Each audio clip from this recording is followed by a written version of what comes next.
Po krstu ob Jordanu je Božji duh odvedel Jezusa v puščavo, da bi se z molitvijo in postom pripravil na poslanstvo, ki mu ga je zaupal nebeški Oče.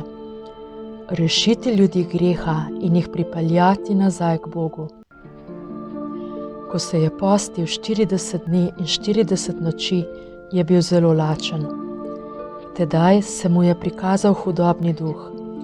Vedel je, da je Jezus utrujen in izčrpan.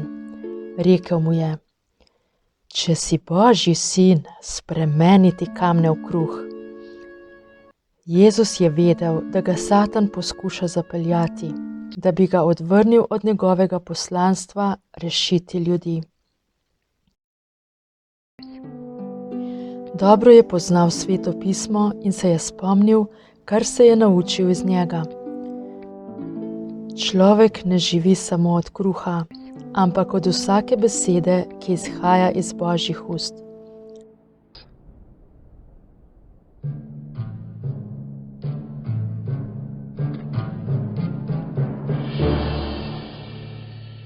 Tedaj je Satan odvedel Jezusa v sveto mesto Jeruzalem, ga postavil na vrh templja, v katerem je Božje ljudstvo častilo Boga.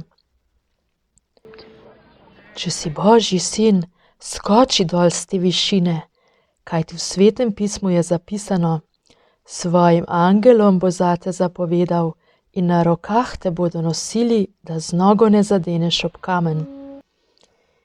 Jezus pa ga je zavrnil. Pisano je tudi: ne preizkušaj Gospoda svojega Boga.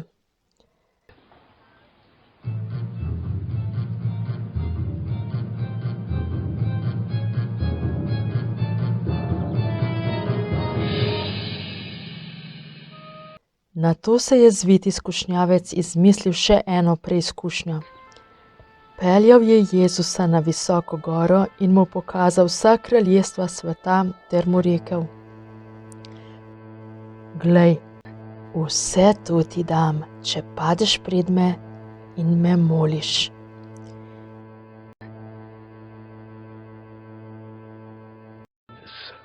Jezus pa je že imel pripravljen odgovor: Poberi se, Satan, kajti pisano je: Gospoda svojega Boga moli in samo njemu služi.